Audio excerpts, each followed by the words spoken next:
Sur 100 000 € investis pendant 20 ans, le choix du mode de rémunération de votre conseiller peut faire plus de 70 000 € d'écart. Pas sur la performance du marché, simplement sur comment votre conseil va se rémunérer. Et dans cette vidéo, je vais vous expliquer ce que très peu de conseillers vous expliquent clairement. Je vais vous expliquer mon modèle de rémunération de fond en comble. Commençons par le modèle le plus répandu en France. Selon les derniers chiffres de l'AMF, plus de 82% des conseillers en investissement financier exercent sous le modèle de la rétrocession unique. C'est donc de très loin le modèle le plus courant. Et il a un avantage qui est réel. C'est le modèle qui est le plus accessible. Vous n'avez absolument rien à sortir de votre poche pour bénéficier d'un accompagnement. Vous avez donc l'impression de ne rien payer pour ce conseil, puisque votre conseiller est rémunéré directement par ses partenaires sur une rétrocession sur les frais perçus. Pour quelqu'un qui n'a jamais investi et qui hésite à franchir le pas, cette absence de barrière à l'entrée peut avoir l'air d'un avantage. Et pourtant, c'est un piège. Ce modèle a en effet un inconvénient structurel majeur dont on a déjà parlé dans d'autres vidéos. Plus le produit que le conseiller vous vend est chargé en frais, et plus ce dernier sera rémunéré. Ce n'est pas une accusation de malhonnêteté, c'est simplement la mécanique du modèle. Le conseiller n'a légalement aucune obligation de vous proposer le produit le moins cher du marché, simplement le produit le plus adapté à votre situation. Et sur deux produits qui conviendraient parfaitement à votre situation, l'écart de rémunération entre l'un et l'autre peut être considérable. Le vrai problème avec ce modèle, c'est que vous ne saurez jamais si votre conseiller vous conseille un produit parce que c'est le meilleur dans votre situation ou s'il vous conseille ce produit parce que c'est le plus rémunérateur pour lui. Alors personnellement, je préfère croire que les gens sont honnêtes. Mais même dans ce cas-là, une autre problématique se présente. Les frais cumulés imposés par ce modèle sur une longue période vont littéralement vous coûter une fortune. Avant qu'on voit concrètement ce que ça va vous coûter, si cette vidéo vous apprend quelque chose, pensez à vous abonner. Ça soutient mon travail. Pour vous montrer ce que ça représente concrètement, on va prendre un exemple chiffré. 100 000 € investis sur 20 ans dans un contrat d'assurance vie avec un rendement brut de marché de 8% par an. Pour les trois modèles de rémunération qu'on va comparer, on va systématiquement se baser sur ce schéma. Donc, sur ce modèle de rétrocession pure, il y a deux niveaux de frais qui s'appliquent. D'après l'étude de France Assureur publiée en mai 2026 sur des données de 2025, les frais de gestion prélevés par l'assureur sur l'enveloppe elle-même sur la partie unité de compte s'élèvent en moyenne à 0,88% par an. À ces frais,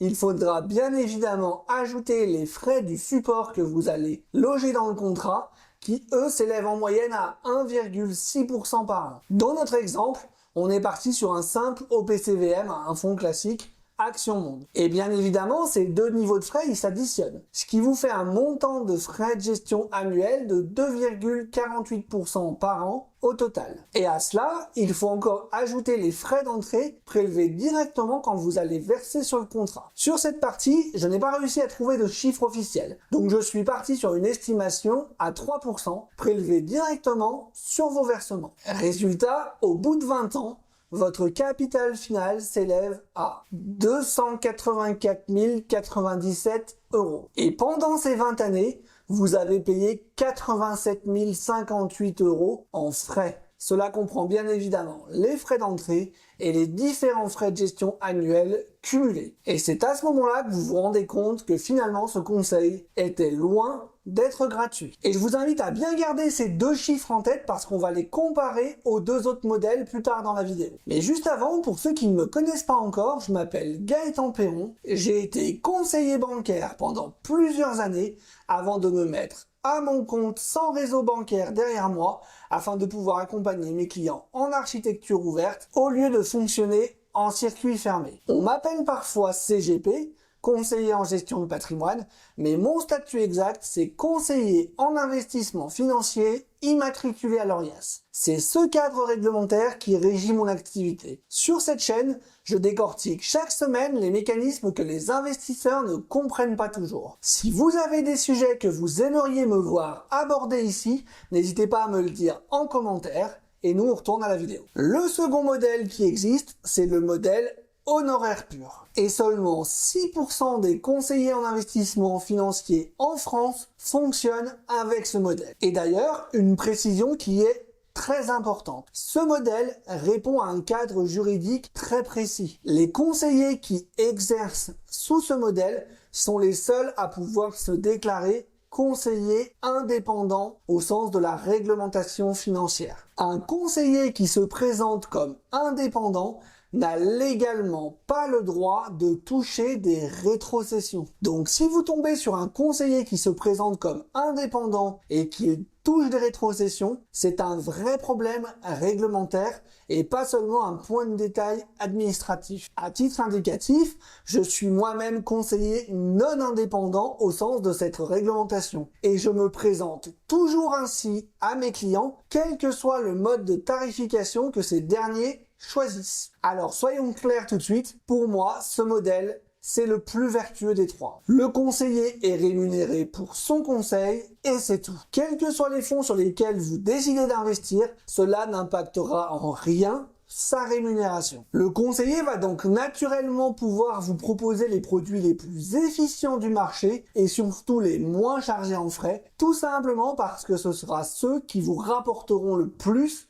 à vous. C'est tout simplement le modèle qui, selon moi, aligne le mieux les intérêts du client à ceux du conseiller. Petite précision en passant, et c'est bien de le savoir. Dans les deux autres modèles que je vais vous présenter dans cette vidéo, votre conseiller il travaille avec des partenaires. Et c'est auprès de ces partenaires qu'il va souscrire les contrats qu'il vous vend. Et ça n'est pas un point de détail, parce que si un jour vous décidez de quitter votre conseiller, vous ne perdez pas juste le conseil. Vous vous retrouvez face à un partenaire avec lequel vous n'avez jamais échangé, que vous ne connaissez pas, et dont vous ignorez totalement le fonctionnement. Dans le modèle honoraire pur, rien de tout ça. Vous choisissez vous-même où vous ouvrez vos contrats, et d'ailleurs vous les ouvrez même par vous-même, et vous maîtrisez tout du début à la fin. Donc si un jour vous décidez de quitter votre conseiller, pour vos contrats, absolument rien ne change. Dans cet exemple, vous ne perdez uniquement le conseil. Par conséquent, le conseiller a intérêt à être très bon et à vous apporter réellement de la valeur, parce que c'est très simple pour vous de le quitter. Ce modèle, il a quand même des points faibles et son principal, il vous concerne directement. Il va falloir sortir le chéquier et parfois pour des montants qui sont très loin d'être anodins. Si vous avez 10 000 ou 20 000 euros à placer et qu'on vous demande déjà d'entrée de jeu 2 000 euros d'honoraires de conseil, vous allez probablement vous dire que ça n'a aucun sens. Le problème de ce modèle, c'est qu'il n'est économiquement pas adapté à toutes les bourses. Et donc, il exclut mécaniquement une partie des gens qui pourtant auraient eux aussi besoin d'être conseillés. On va reprendre notre exemple avec ce modèle. Donc pour rappel, on parle de 100 000 euros investis sur 20 ans avec un rendement annuel moyen de 8% par an sur un contrat d'assurance. Ici, le conseiller va vous recommander un simple TF Monde à 0,2% de frais par an. Bien évidemment, c'est pour l'exemple et la simplicité. Attention cependant, même si votre conseiller il peut tirer les frais au maximum, surtout sur une assurance vie, vous aurez toujours des frais d'enveloppe à payer. On va dire que les meilleurs contrats du marché qui sont en ligne sont en moyenne à 0,5% de frais de gestion annuels. À cela, il faut ajouter les honoraires de suivi que votre conseiller va vous faire payer. Généralement, les moyennes que j'ai trouvées, c'est entre 0,5 et 1% par an. Donc pour l'exemple, on va couper la poire en deux et on va partir sur 0,7%. Donc si on additionne tous ces frais, vous arrivez à 1,4% de frais de gestion cumulés. Dans ce modèle, bien évidemment, aucun frais d'entrée ne vous est prélevé. Par contre, le conseiller va vous prendre des honoraires de conseil et dans l'exemple, pour un capital de 100 000 euros, je les ai chiffrés à environ 1 200 euros. Résultat, sur 20 ans, votre capital final s'élève à 354 733 €, soit plus de 70 000 € d'écart avec le modèle basé sur de la rétrocession pure pour le même capital de départ. D'ailleurs, dans mon cabinet, je propose ce type de rémunération. Je pratique le modèle 100% honoraire. Les clients en fait ont le choix entre ce modèle et celui qu'on va voir après, qui est le modèle mixte et qui est mon modèle principal. Donc le troisième et dernier modèle, c'est le modèle mixte et c'est le modèle que je pratique le plus dans mon cabinet. Si vous êtes arrivé jusqu'ici, j'espère que la vidéo vous plaît. Si c'est le cas, n'hésitez pas à me mettre un like pour me le faire savoir. Alors il n'y a pas de statistiques officielles publiées par l'AMF pour savoir quel pourcentage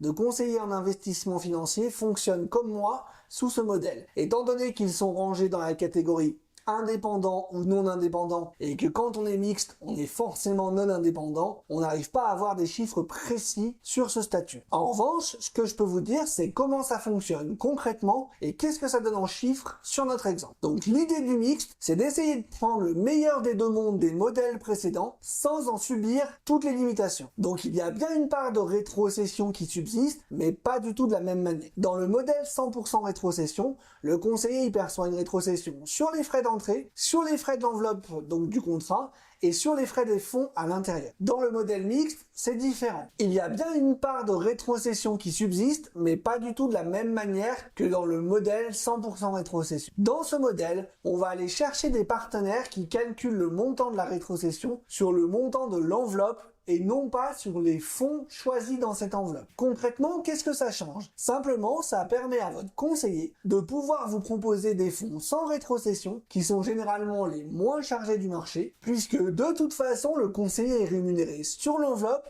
et pas sur les fonds. Le point faible de cette approche, c'est qu'actuellement, il y a très peu de partenaires, donc les assureurs ou les courtiers, qui fonctionnent sur ce modèle. Mais petit à petit, ça commence à se démocratiser. Et bien évidemment, le conseiller au départ, il prend également des honoraires de conseil, qui sont généralement moins élevés que si vous passiez par un conseiller qui fonctionne en 100% honoraire. Le résultat de ce modèle, c'est que l'alignement d'intérêts reste bien plus intéressant que sur le modèle à la rétrocession pure, sans exiger du client qu'il fasse un aussi gros chèque que sur le modèle en honoraire pur. Alors il y a un point important quand même à préciser en toute transparence. Ce modèle, il offre pas exactement la même liberté que le modèle en honoraire pur. C'est-à-dire que dans cet exemple, votre contrat, il sera bien ouvert chez un partenaire avec lequel votre conseiller travaille ou avec lequel moi je travaille, puisque nous touchons des rétrocessions. Ce qui signifie que le jour où vous voulez quitter votre conseiller, vous vous retrouvez avec un contrat qui est détenu chez un partenaire que vous connaissez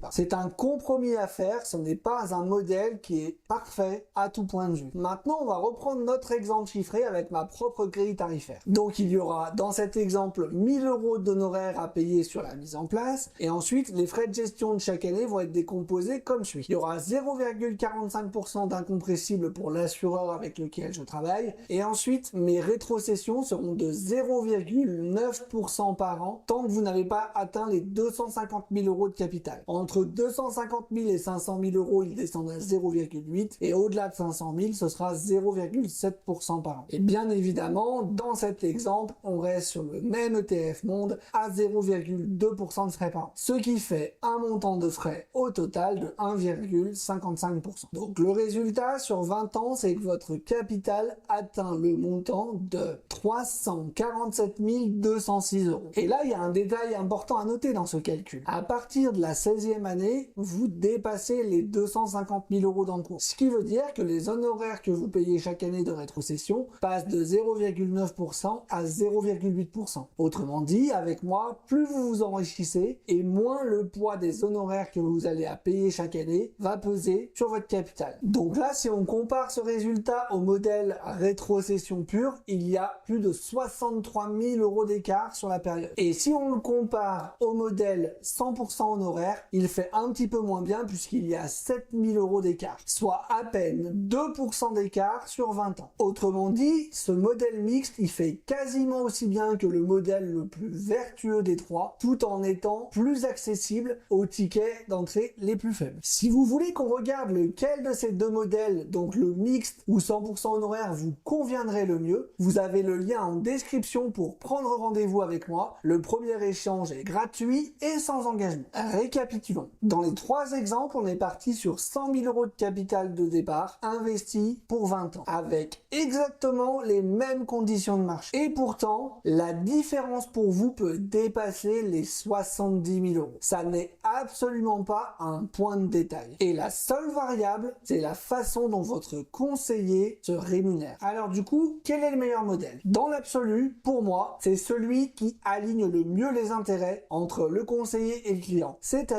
les honoraires purs. Dans ce modèle, le conseiller n'a aucun intérêt à vous vendre un produit plutôt qu'un autre, si ce n'est justement votre intérêt à vous. Mais bien évidemment, le meilleur modèle dans l'absolu ne veut pas dire que c'est le meilleur modèle, parce que ce modèle, il exige une mise de départ que tout le monde ne peut pas ou ne veut pas mettre. Le modèle mixte, quant à lui, il s'en approche très fortement, tout en restant un peu plus accessible pour les montants moins conséquents. Pour moi, ce qu'il faut retenir, ce n'est pas quel est le meilleur modèle en théorie, c'est de savoir quel serait le meilleur pour vous et quelles contraintes vous êtes prêt à accepter en échange de cela. Un modèle n'est ni bon ni mauvais dans l'absolu. Ils ont juste chacun des implications que vous devez connaître et comprendre avant de signer. D'ailleurs, dites-moi en commentaire sur les 3 modèles qu'on vient de voir dans cette vidéo, quel est celui qui vous inspire aujourd'hui le plus confiance? Et si vous avez vous-même déjà un conseiller, est-ce que vous savez sur quel modèle parmi les 3 aujourd'hui il fonctionne? Pour rappel, si vous voulez qu'on échange ensemble sur votre situation, vous avez le lien pour prendre rendez-vous avec moi en description de la vidéo et dans le premier commentaire épinglé. Prenez soin de votre patrimoine, à la prochaine.